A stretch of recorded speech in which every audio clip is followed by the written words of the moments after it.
Hello students, आज के class में हम लोग पढ़ेंगे विद्युत द्विध्रुव के कारण किसी बिंदु पर विद्युत क्षेत्र की तीव्रता। इससे पहले वाले क्लास में आप लोग पढ़ चुके हैं विद्युत क्षेत्र की तीव्रता के लिए व्यंजक, जो कि हम लोग अक्षीय स्थिति में और निरक्षीय स्थिति में पढ़े थे। अक्षीय स्थिति, निरक्षीय स्थिति, विद्युत द्विध्रुव के कारण कंप्लीट कर चुके हैं हम लोग। यहाँ पर आज की क्लास में हम लोग पढ़ेंगे कि अगर बिंदु कुछ ऐसे स्थान पर रख लिया जाए जो कि न तो अक्षीय स्थिति में ही हो और न ही निरक्षीय स्थिति में हो, तो इस कंडीशन में हम लोग विद्युत क्षेत्र की तीव्रता कैसे ज्ञात करते हैं। इसके लिए हम लोग आज एक व्यंजक सत्यापित करेंगे। चलिए समझते हैं। सबसे पहले हम लोग पढ़ेंगे कि विद्युत द्विध्रुव, द्विध्रुव के बारे में बताया गया है कि द्विध्रुव क्या है।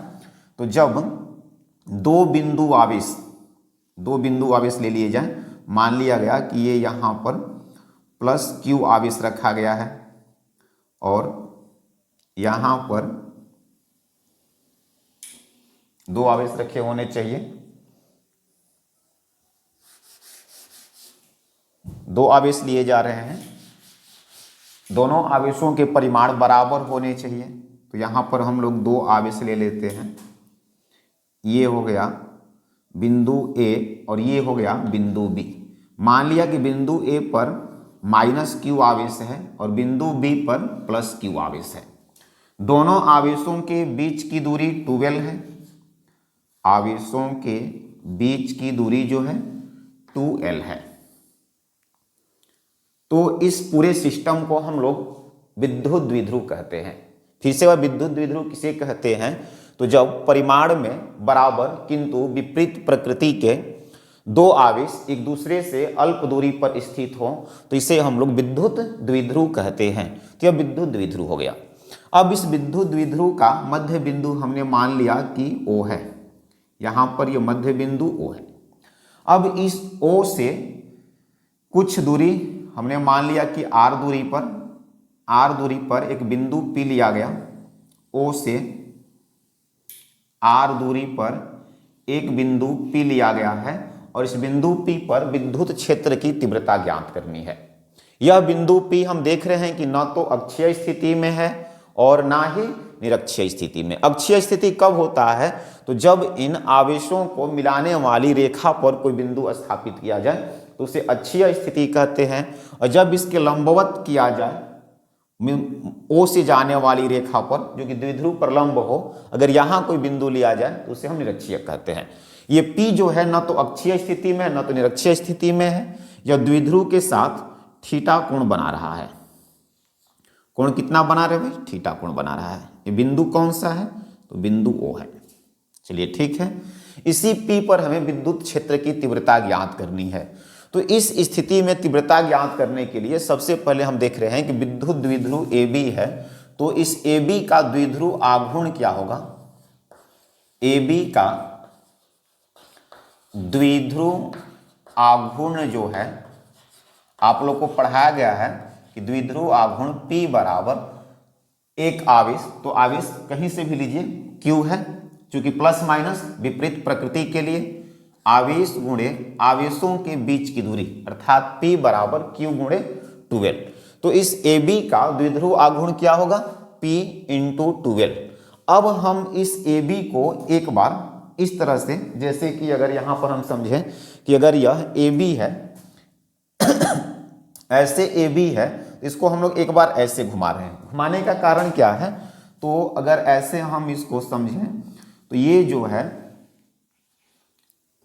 बिंदु P के अनुदिश अक्षीय स्थिति में हो जाएगा। अर्थात बिंदु A जो है अगर माइनस Q है यहाँ पर मान लिया जाए और प्लस Q को यहाँ पर मान लिया जाए, तो इस प्रकार से यह एक अन्य द्विध्रुव बन रहा है जो कि बिंदु P के साथ अक्षीय स्थिति में है। अब हम इसे फिर ऐसे कुछ कर लें, इस तरह से इसको मान लिया जाए, अर्थात प्लस Q आवेश यहाँ पर समझा जाए और माइनस Q आवेश यहाँ पर। तो अब ये द्विध्रुव से बिंदु P निरक्षीय स्थिति में होगा। तो मूल स्थिति इसकी जो है AB थी।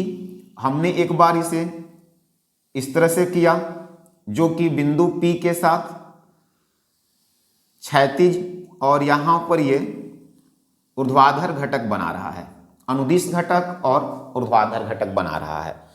तो जो अनुदिश घटक है, देखिए AP के लिए द्विध्रुव आघूर्ण कितना है P, और द्विध्रुव आघूर्ण कितना आया है P बराबर Q गुणे 2L। जब यह क्षैतिजतः होगा बिंदु P के साथ, तो यहां पर द्विध्रुव आघूर्ण क्षैतिज घटक इसका जो होगा, क्षैतिज या अनुदिश घटक कह सकते हैं, बिंदु P के अनुदिश घटक इसका होगा P cos थीटा। क्या होगा P cos थीटा। इस स्थिति में ये बनाएगा P cos थीटा, और ये लंबवत घटक जो है, लंबवत घटक होगा P sin थीटा। लंबवत घटक इसका जो है P sin थीटा होगा। तो इसके हमने दो घटक प्राप्त किए, एक बार क्षैतिज घटक अर्थात अनुदिश घटक और एक बार लंबवत घटक। तो अनुदिश घटक कितना हो गया, ये वाला P cos थीटा, ये जो दिख रहा है P cos थीटा, और ये हो जाएगा P sin थीटा। ये P cos theta P sin theta हो गए। अब हम लोग एक बार यहां पर -q + q जो दिख रहा है, इसके वजह से बिंदु P पर विद्युत क्षेत्र की तीव्रता निकालेंगे। बिंदु P पर विद्युत क्षेत्र की तीव्रता, और इसको हमने मान लिया E1।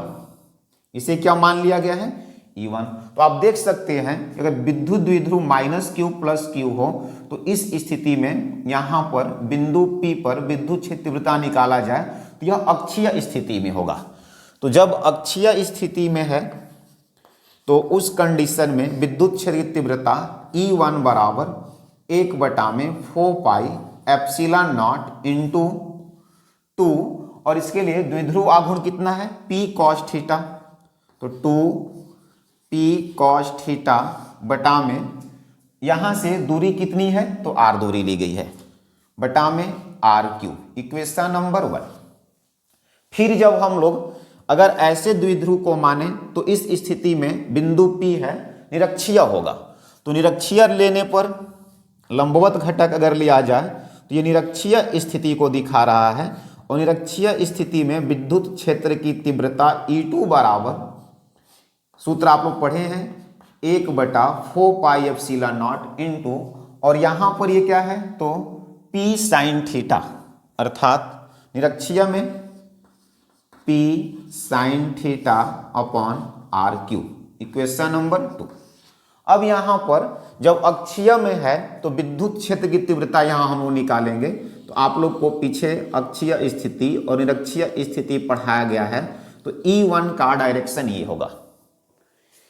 E1 का डायरेक्शन ये गया, अक्षीय स्थिति में रहेगा तब। अब जब ये निरक्षीय स्थिति माना गया है तो यहां पर विद्युत क्षेत्र की तीव्रता जो E2 निकल रही है, इसकी डायरेक्शन ये होगी E2। ये हो गया E1 और ये हो गया E2। तो E1 और E2 हम देख रहे हैं कि परस्पर लंबवत है, तो इनका परिणामी विद्युत क्षेत्र क्या होगा, तो E1 और E2 के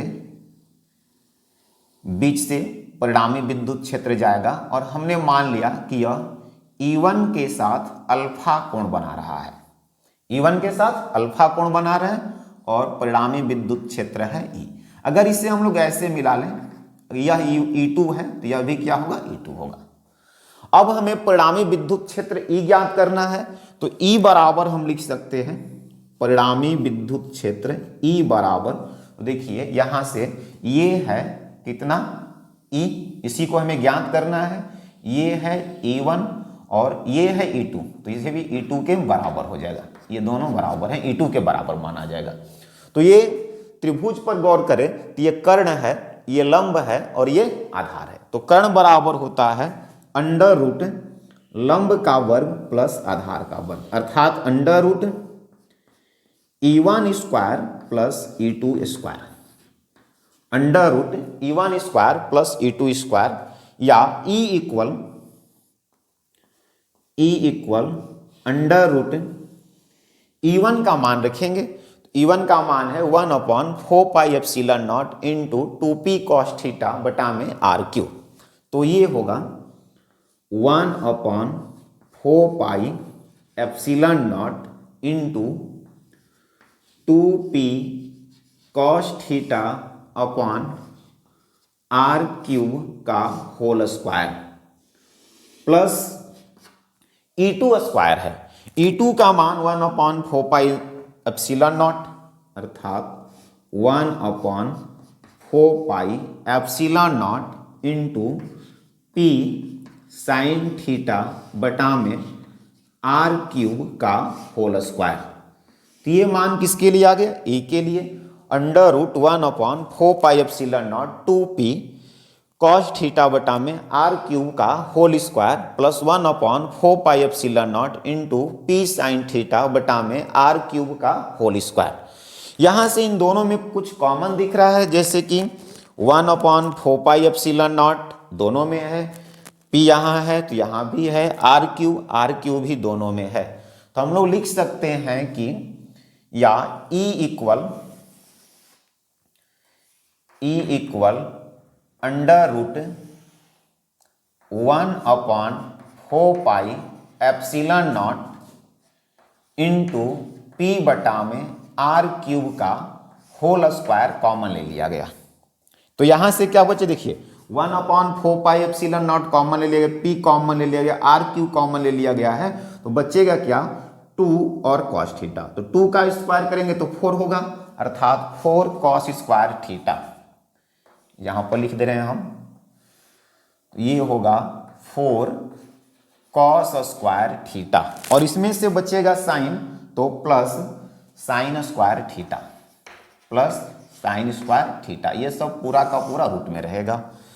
अब हम लिख सकते हैं कि E इक्वल अब ध्यान देंगे 1/4 pi epsilon not into P upon are cube जो है इसका स्क्वायर है, रूट से बाहर निकलेगा तो 1/4 pi epsilon not into P upon are cube. चूंकि स्क्वायर था रूट से बाहर निकला, स्क्वायर हट जाएगा। रूट के अंदर यहां 4 कॉस स्क्वायर थीटा है, 4 कॉस स्क्वायर थीटा, यहां पर साइन स्क्वायर थीटा है तो साइन स्क्वायर थीटा को हम लिख सकते हैं 1 minus cos square theta. Sine square theta बराबर होता है साइन स्क्वायर थीटा के लिए 1 माइनस कॉस स्क्वायर थीटा। या E equal 1/4 pi epsilon naught P upon are cube under root, ये 1 को 1 रहने दिया जाए, 4 कॉस स्क्वायर थीटा से कॉस स्क्वायर थीटा को घटाएंगे तो 3 कॉस स्क्वायर थीटा। तो ये व्यंजक हमें प्राप्त हुआ किसके लिए? तो किसी भी स्थान पर विद्युत क्षेत्र की तीव्रता ज्ञात करनी हो तो उसका मान हम प्राप्त कर रहे हैं कि E बराबर कितना गया, E बराबर 1/4 pi epsilon not into P upon are cube under root 1 plus 3 cos square theta. अब यदि हमें इस अल्फा का मान ज्ञात करना हो, ये जो परिणामी विद्युत क्षेत्र की तीव्रता E है यह E1 के साथ कितना कोण बनाते हुए चल रही है, तो इस चित्र में हम लोग देख रहे हैं कि tan अल्फा बराबर, यहां से मान अगर हम लोग ज्ञात करें तो tan अल्फा इक्वल सूत्र होता है लंब, tan के लिए लंब बटा में आधार। तो लंब क्या होगा भाई, इसको लंब हम लोग कहेंगे तो E2 होगा लंब, आधार होगा E1 अर्थात tan अल्फा बराबर E2 बटा में E1, या tan अल्फा बराबर E2 का मान यहां से 1/4 pi epsilon naught P sine theta बटा में R cube, 1/4 pi epsilon not into P sine theta बटा में आर क्यूब। फिर E1 का मान 1/4 pi epsilon naught 1/4 pi epsilon not into 2p cos theta, 2p cos theta बटा में R cube. tan alpha का मान आ रहा है 1/4 पाई एप्सिलॉन नॉट, E2 का मान रख लिया गया, फिर नीचे E1 का मान। तो हम आप देख सकते हैं 1/4 पाई एप्सिलॉन नॉट से 1/4 पाई एप्सिलॉन नॉट कैंसिल हो जाएगा, यहां पर P से P कैंसिल होगा, आर क्यूब से आर क्यूब कैंसिल होगा, अर्थात tan अल्फा बराबर 1/2, ऊपर में केवल साइन थीटा है अंश में बच रहा है साइन थीटा और हर में 2 कॉस थीटा, साइन थीटा बटा में 2 कॉस थीटा या tan अल्फा इक्वल 1/2 और साइन बटे कॉस tan थीटा या alpha equal tan inverse 1/2 tan theta. तो ये अल्फा के लिए हो गया कि ये परिणामी विद्युत क्षेत्र की तीव्रता E जो है E1 के साथ अल्फा कोण बनाते हुए जा रही थी और अल्फा का मान आया tan इनवर्स 1/2 tan थीटा। तो ये आप याद रखेंगे कि विद्युत क्षेत्र के कारण किसी भी बिंदु पर विद्युत क्षेत्र की तीव्रता E equal 1/4πε0 P/r³ √1 + 3 cos square theta होगा। तो इसकी डायरेक्शन जो होगी alpha equal tan inverse 1/2 tan theta के बराबर होगा।